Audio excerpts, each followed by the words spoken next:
Estamos de regreso en Consultando con Ana Simón, son las 10:04 de la mañana de este jueves 30 de enero. Hoy nos acompaña Irene García. Irene es psicóloga, terapeuta familiar y de pareja, parte del equipo del Centro Vida y Familia. Y esta mañana queremos hablar sobre los buenos tratos. Cómo fomentar los buenos tratos en la familia, no solo en la relación de pareja, en la familia, con los hijos, con los abuelos, los hermanos, con los amigos, los compañeros de trabajo. Vamos a hablar de cómo entablar esas buenas relaciones y tener buenos tratos. Irene, bienvenida a Consultando, ¿cómo estás? Gracias, Rocío, muy bien. Irene, cuando conversábamos antes de entrar al aire sobre los buenos tratos, hablabas desde que somos pequeñitos, desde que nos traten bien, desde que somos niños. Me imagino que por ahí empieza todo, ¿verdad? Así es, es muy importante porque sí, fíjate, hemos hablado muchas veces de la violencia intrafamiliar y de cómo la violencia intrafamiliar se transmite de una generación a otra a través de procesos básicamente de modelado. Okay. Tendemos a comportarnos de manera parecida o igual a los modelos importantes de nuestra vida, nuestro modelo significativo. Bueno, igual que se puede transmitir la violencia de una generación a otra en el trato familiar, también el buen trato, ¿verdad? El trato que nos enriquece, que nos enaltece, que nos hace sentir más felices de haber nacido, que nos hace sentir más queridos y más merecedores de cariño. Esos buenos tratos también se transmiten cuando son aportados en la casa por las personas que tienen el liderazgo familiar, ¿verdad? Las personas que son los padres en primera instancia y por supuesto que los padres que tratan bien a sus hijos desde todo punto de vista también van a esperar y tienen más oportunidad de recibir buen trato de sus hijos hacia ellos en todas las etapas de su vida, inclusive cuando son personas mayores. Irene, si yo te pregunto qué para ti como terapeuta, como mamá, también eres abuela, fuiste esposa, ¿qué significa un buen trato en la familia? Mira, un buen trato es el que le dice a la persona en cualquier instancia, o sea, no solamente cuando tú quieres, por ejemplo, añoñar a un niño, okay, ¿verdad? Sino cuando tú quieres realmente enseñarlo, inclusive quieres que una conducta inadecuada, inadaptada que él tiene no se produzca más. El buen trato es el que se lo va a señalar, inclusive puede enseñarle que debe haber una sanción para lo que ha hecho porque no está bien y que eso debe evitarse, pero no lo va a hacer sentir humillado, no lo va a hacer sentir mal consigo mismo, no le va a producir dolor físico ni le va a producir dolor psíquico. Okay. No le va a hacer sentir que él es malo porque hizo lo que hizo, se portó como se portó, sino que se equivocó y que le están enseñando a corregir esos errores en determinado tiempo. Irene, ¿quieres decir que aún corrigiendo a nuestros hijos podemos tener buenos tratos con ellos? Bueno, primero que todo vamos a referirnos a esa palabra corrigiendo. La palabra corregir a los niños, que es tan frecuentemente empleada, hoy en día no se estima de ninguna manera adecuada porque da por sentado que los niños traen consigo algo malo. Okay. Y hoy en día entendemos que los niños no traen consigo nada malo, ¿verdad? Es verdad que hay personas que con la vida se hacen malas personas y en los psicólogos entendemos también que hay algunos trastornos de la personalidad, pero que son pocos casos en relación al común de la población, donde hay unos comportamientos que llamamos comportamientos antisociales que pueden ser malos, pero eso no es lo más frecuente. Lo más frecuente es que eso que llamamos conductas inadecuadas o conductas negativas hacia los otros o con la sociedad en general, o se forman más bien durante la crianza y durante la vida de las personas. Y entonces hay mucha mayor probabilidad de obtener buenas conductas adaptadas, conductas altruistas, de acercamiento a los demás, conductas afectuosas hacia los demás, si nosotros tratamos a los niños con ese afecto y con esa creencia en ellos, con esa aceptación de quienes ellos son, y simplemente enseñarles que el cambiar una conducta que nos parece mal en nuestra función de padres que tienen que enseñarlos a vivir en sociedad, no significa que es que ellos sean malos ni que haya que corregirlos, sino que a nosotros nos toca enseñarles cómo vivir de manera adecuada en sociedad y llevarse bien con los demás.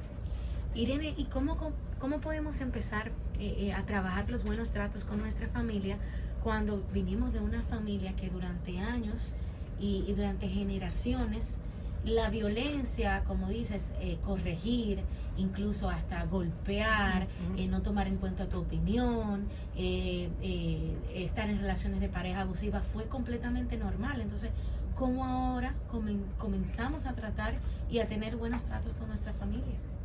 Tú lo has dicho, ¿verdad? Traemos con nosotros la normalización, la naturalización de una cantidad de conductas que no son para nada positivas, que no ayudan para nada a una crianza buena desde el punto de vista del crecimiento individual. La idea es hacer conciencia de eso, ¿verdad? Recordar un poco la humillación, por ejemplo. Yo creo que como sentimiento, la humillación es el que más representa el daño a la autoestima y a la aceptación de sí mismo que sufre la persona. Okay. Porque cuando tú a un niño le das una pela o lo regañas en privado y peor aún en público por algo que ha hecho, lo humillas, lo haces sentir un ser merecedor de cosas malas, de golpes, de malas palabras, cuando tú le dices a un niño que es malo, que no sirve para nada, que fíjese como tu hermano se porta, como tu primo, lo comparas con otro, lo vas haciendo sentir pues realmente malo, realmente sin futuro, sin buen pronóstico, por decirlo de alguna manera, y vas destruyendo su capacidad de creer en sí mismo. Entonces esa humillación hay que recordarla, porque yo creo que todos en la vida la hemos sufrido en algún momento o en muchos momentos, dependiendo, y recordar lo malo que fue y entender que hoy en día, después de tantos años de investigación y de teorización acerca de la psicología infantil y la psicología en general, se entiende que lo que ayuda al ser humano a crecer no es la agresión, no es la agresión que los padres emplearon durante tanto tiempo, muchas veces creyendo honestamente que para que el niño entendiera había que ser muy agresivo y producirle mucho dolor. Hoy en día esa creencia ha cambiado por completo. Es así, Irene. Incluso puedes hacer un ejercicio ahora mismo o diariamente. Si vas en la calle y ves a una persona colérica o hasta un amé, que a veces están enojados, o tú mismo vas enojado, la forma en si alguien te sonríe o tú eres amable con alguien, inmediatamente cambia. Eso demuestra lo que has dicho, que a través del buen trato la gente crece y cambia. Exacto, la gente a través del buen trato se consiguen muchos mejores frutos que a través del maltrato. Sin embargo, ha costado mucho porque ha habido muchas ideas erróneas asociadas a la educación, por ejemplo, ¿no? ¿Cuáles son esas ideas? Bueno, una de esas es que el niño hay que corregirlo. Okay. Eso surge, tiene que ver un poco con la idea religiosa asociada al cristianismo y al judaísmo también del pecado original. Eso queda en la mente del hombre como que el niño nace como un ser malvado que hay que redimirlo, hay que mejorarlo, y realmente hoy no se entiende la esencia del ser humano, del niño, como eso, ¿no? Y otras ideas se fueron asociando en el camino, ¿verdad? Y se asociaron a la educación. Aquella célebre frase de por tu propio bien, o sea, te maltrato, te pego, por tu propio bien. Ah, sí. Y la gente lo creía, ¿verdad? Aunque me duela, yo tengo que maltratar a este hijo que tanto quiero, porque si no se va a volver un desastre.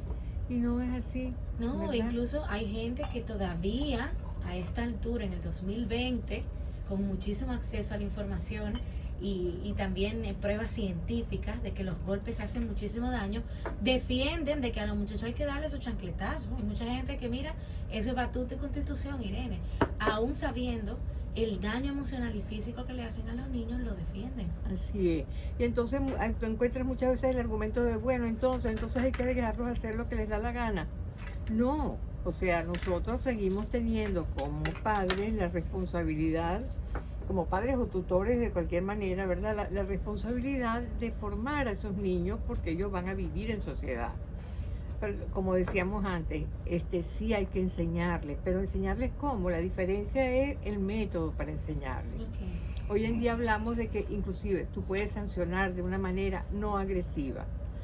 Porque ¿qué pasa? ¿Qué pasaba con el castigo tradicional? Era, mira, el momento en que muchos padres no solamente castigaban al niño, sino aprovechaban para descargar su frustración y su ira asociada a otras situaciones, ¿verdad? Hijos. Y los hijos no deben ser un instrumento para que nosotros descarguemos nada, ¿verdad? Nos perdemos del objetivo ahí. Pero si tú agarras y tú ves que tu hijo ha hecho algo que merece, que merece que el niño lo recuerde, ¿verdad? Tú puedes sancionarlo de manera ¿cómo? ¿De manera cuál? Bueno, apartarlo por un tiempo racional, tampoco es que lo vas a someter a un castigo demasiado prolongado, de algo que le guste mucho, que él sienta. Puede quedarse un día sin televisión, por ejemplo, sin videojuegos, sin el móvil. Y además conversar con él, explicarle por qué se está haciendo eso, explicarle el por qué se sanciona esa conducta, qué inconvenientes puede traer. Ok, quiero, Irene, al adulto en una relación de pareja, ese adulto que cuando niño vivió maltrato, tal vez vivió abusos, o tal vez las situaciones de la vida lo llevaron a ser una persona que se enoja con facilidad, que grita, que le cuesta dar amor, que tal vez hay mucha gente identificándose. ¿Cómo comenzamos a trabajar los buenos tratos, pero con nuestra pareja, que es con quien formaremos al final nuestra familia? Claro, en la pareja también existe el modelado de conductas vividas en la infancia mucho, pero con la pareja se suma más de manera más particular el elemento machista que hemos visto tantas veces, ¿verdad? Porque generalmente la violencia con la pareja, no es que no exista de la pareja, en la pareja heterosexual, no es que no exista de la mujer hacia el hombre, sí existe. Sí existe la pero violencia, en mucha menor cantidad de casos, realmente en una proporción muchísimo más pequeña. Entonces por eso hablamos que generalmente del componente machista en la violencia del hombre hacia la mujer en la pareja. ¿Por qué? Porque las creencias del machismo han mantenido la idea de que la mujer es posesión del hombre, ¿verdad? El hombre la mujer también tiende a ser posesiva con el hombre, ¿verdad? Y a expresarlo como mi hombre, como que fuera algo que le pertenece, y eso es mentira. Pero esa posesividad, en el caso de los hombres violentos, ¿verdad? Se expresa de manera muy llamativa, muy particular, muy profunda, ¿verdad? A partir de esas creencias machistas se sienten con derecho a prohibir o restringir de alguna manera la vida de la mujer, prohibirle cosas, controlar sus amistades, controlar su relación con su familia, controlar su ropa, controlarlo todo, ¿no? Muy frecuentemente eso forma parte del perfil de esta persona. Entonces, por eso digo que este componente machista también se suma a la violencia en la relación de pareja, la violencia en lo que es el maltrato infantil, que es otra área de la violencia intrafamiliar, ¿verdad? Hacia los niños se vincula más a las ideas educativas y fue ejercida a través de los siglos tanto por hombres como por mujeres. Por ambos. Siempre con un componente mayor en el hombre.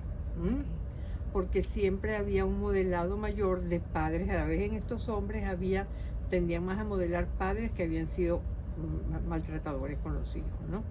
Pero también muchas mujeres, a partir de la idea de que yo tengo que corregir a este niño, han instrumentado al hijo para descargar sus propias frustraciones. No, y entonces me imagino ese hijo cuando sea adulto y tenga su pareja, tal vez de alguna manera, sin siquiera quererlo, proponérselo, será violento, será poco comprensivo, poco cariñoso, ¿verdad? Exacto, en el trato con los hijos y también, bueno, sí, en general se modela un poco el trato, el maltrato hacia los hijos se modela de muchas maneras. Eso en el trato con la pareja también, ¿verdad? Por supuesto que la concepción hoy en día de una pareja sana para nada tiene que ver con una pareja, no digas tú maltratante, ni siquiera con la pareja autoritaria, que es la pareja que tiene el modelo de dominio, sumisión, donde más se da la violencia, o donde se da en esencia la violencia. Porque la violencia en la pareja pasa básicamente por el sentimiento machista de que yo tengo que dominar, yo como hombre, el hombre, tengo que dominar a la mujer. No puedo permitirle que ella se sienta más fuerte, más inteligente, con más capacidad que yo. Eso es muy claro en este tipo de pareja. Entonces la agresión no es tanto la agresión, sino la necesidad de dominar. El objetivo no es la agresión, sino el dominio. Irene, y siempre que tenemos participaciones de hombres, hay muchos caballeros que nos escuchan, llaman y de alguna manera cuentan su testimonio de cómo a través de la orientación o de la visita al terapeuta, de la terapia, ¿verdad? Han cambiado, y mujeres también han cambiado el trato hacia su pareja y las cosas han ido mejor. De hecho, en el Facebook de Ana precisamente hay un video muy reciente que dice: cuando comencé a respetar a mi pareja, mi matrimonio comenzó a funcionar. Es decir, él hablaba de que ya la escuchaba, le prestaba atención, tomaba en cuenta lo que ella quería, negociaban, y eran cosas que aprendió en la terapia. Es decir, que sí se puede tener un buen trato en la relación de pareja y que el matrimonio funcione. Claro que sí, o sea, realmente el que una pareja funcione de manera sana depende del buen trato, ¿verdad? Depende de eso que tú has dicho, del respeto mutuo. Somos personas diferentes, pero nos respetamos, porque es que nadie pertenece a nadie. Eso es lo primero, respetar que el otro es otro, que no nos pertenece porque no lo compramos, que no es nuestro proyecto para que empecemos esa pareja pensando que lo vamos a cambiar, sino que él o ella es otra persona y hay que respetarla y esperar que me respete a mí también. Por ahí podemos empezar. Por ahí es que se empieza, ¿sí? Entendiendo que el otro es otra persona. Nacimos separados, nos vamos a morir cada uno por su lado y estamos juntos para un proyecto importante de la vida, o muchos proyectos vinculados a él, que es el proyecto familia más los otros proyectos comunes, pero son proyectos, seguimos siendo personas separadas. Excelente. Están escuchando a la terapeuta Irene García. Estamos de regreso en Consultando con Ana Simó. Hoy nos acompaña Irene García. Irene es psicóloga, terapeuta familiar y terapeuta de pareja, parte del equipo del Centro Vida y Familia. Irene y yo conversamos sobre los buenos tratos, ¿verdad? Pero en un momento ustedes también se unirán a la conversación a través de sus preguntas, ya que abriremos las líneas. Hay una pregunta que quiero hacerte, Irene, también. Voy de nuevo a la crianza, porque como ahí inicia todo, ¿verdad? Quiero entender por qué hoy en día somos adultos de esta manera. ¿Qué pasa con la relación padre e hijo? Los padres a veces sienten que tienen el derecho absoluto sobre sus hijos. También hemos escuchado muchas veces decir a algunos padres: ese hijo lo parí yo, ese muchacho lo parí yo y de ese muchacho sé yo. Y tal vez de alguna manera le cohíben crecer o le cohíben tomar sus propias decisiones. Pero dime tú que trabajas la terapia familiar, ¿cómo lo ves eso? Mira, en general esas concepciones han cambiado. Como decíamos, lo más importante en cuanto al buen trato es el respeto a la persona distinta que es el otro, la aceptación del otro como es. Así como en la pareja no puede pretender que es dueña el hombre de la mujer ni la mujer del hombre, entendemos que cuando hay niños, es mucho más fácil sentirnos como que somos dueños absolutos de esas personas, y de hecho así se ha sentido mucho tiempo. Inclusive las leyes de todos los países antes de que existiera la Declaración de los Derechos del Niño, ¿verdad? La declaración de la eliminación de todas las formas de abuso contra la mujer y todas estas declaraciones que tienen que ver con los derechos humanos que hoy han nutrido nuestros conceptos sobre la vida y sobre las personas. Antes de que esto ocurriera, el derecho de la familia tendía a ser en casi todos los países, no me atrevo a decir que en todos, pero sí en los países occidentales más conocidos, era un derecho privado. O sea, se trataba distinto lo que ocurría dentro de la familia que lo que ocurría afuera. Así como que dentro de la familia era los métodos que se usaran, las cosas que ocurrían, tenían más permisividad que se ocurrían de gente que no era familia. Okay. Hoy en día eso ha cambiado. La familia, el hogar, digamos, ha dejado de ser un núcleo cerrado, un búnker donde adentro del cual se pueden cometer desmanes, como lamentablemente lo fue hace mucho tiempo, hace ya unas cuantas décadas que dejó de ser, mejor dicho. Y hoy en día se ha eliminado eso del derecho privado orientado a comprender las cosas de la familia, y se le trata igual que si las cosas ocurrieran públicamente. O sea, ha dejado de ser un espacio privado y se le considera un espacio donde interesa a la sociedad lo que pase dentro de la familia. Claro. Entonces existen leyes como la de la obligatoriedad de denunciar cuando se sabe que un niño está siendo maltratado dentro de su familia. Es así. No importa que sea su familia el que lo está maltratando, cualquiera que sepa de ese maltrato, por ley está obligado a denunciar. Y de hecho, Irene, en nuestro país, gracias a las redes sociales, hay muchos niños que han sido rescatados de ese núcleo de violencia en el que viven. Recientemente hubo un caso de una niña que era violada por su padre. Un vecino lo grabó, lo denunció y la niña fue rescatada, gracias a Dios. Es decir que ya esas cosas no son tolerables, son completamente denunciables, y las autoridades inmediatamente van a la casa, al hogar, a la casa, buscan al niño y lo retiran de ese ambiente. Y es bueno notar que la violencia, el maltrato, no solamente pasa por las acciones agresivas abiertamente hacia los niños. La negligencia en el cumplimiento de responsabilidades hacia los niños también es violencia. Por ejemplo, como no darle la comida, el alimento, el baño. Exponerlos a situaciones que no son fácilmente, que no pueden manejar ellos por su edad. Claro. Por ejemplo, un niño que es expuesto a un ambiente de bar o de pornografía o situaciones sexuales que no puede entender, no está en capacidad de entender bien, ¿verdad? Ese niño está siendo tratado negligentemente en relación a la responsabilidad que tienen los padres de cuidarlo, de protegerlo durante su crecimiento. Claro, y también tienen el derecho, por ejemplo, a estudiar. Los padres tienen la obligación de enviarlo a la escuela. Así es, un niño que no esté yendo a la escuela, un niño que esté visiblemente enfermo, desnutrido y no se esté haciendo lo que hay que hacer, es un niño que está siendo maltratado, y eso es obligatorio denunciarlo. Claro, claro. Entonces, Irene, ¿quieres decir que los padres, aunque sean sus hijos y lo hayan parido, engendrado ellos, tienen que respetarlos? Exacto. Lo que tenemos los padres es una responsabilidad sobre esos niños, el amor que tenemos hacia los hijos y el privilegio de tener la oportunidad de acompañarlos a crecer. Pero no podemos considerarnos sus dueños desde el punto de vista del derecho a hacer con ellos lo que podemos hacer con nuestro bolso, con nuestro vehículo. Hablamos sobre los buenos tratos con la terapeuta Irene García. Irene, esta pregunta dice: si soy un papá autoritario, ¿cómo puedo empezar a cambiar?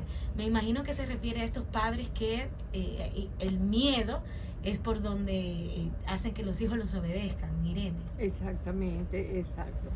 El que ha incorporado, quiero decir que aprendió y tomó para sí que ser padre era ser autoritario. Hay muchos muchas personas así, ¿verdad? Porque fue lo que vivieron, fue lo que, y eso es lo que creyeron mucho tiempo. Pero ya el hecho de preguntarse, ¿yo puedo cambiar? Ya es un buen paso. Y es bueno que esta pregunta de yo, esta percepción de tal vez yo pueda cambiar, que sigan otros pasos en el sentido de cambio. Escuchar al hijo, ¿verdad? No dar por sentado que lo que yo tengo que decir es siempre más importante y lo definitivo, porque mi hijo también tiene cosas que decir y yo puedo escucharlo. Y yo, como padre, toca tomar la decisión, pero toca tomar la decisión pensando en los asuntos y tomando en cuenta cuáles son sus necesidades y qué es lo que realmente yo puedo hacer mejor por él. Sí, me puedo equivocar aún pensando bien la decisión, pero mientras más yo tome en cuenta lo que dice el hijo, yo me asesore cuando creo que tengo que asesorarme.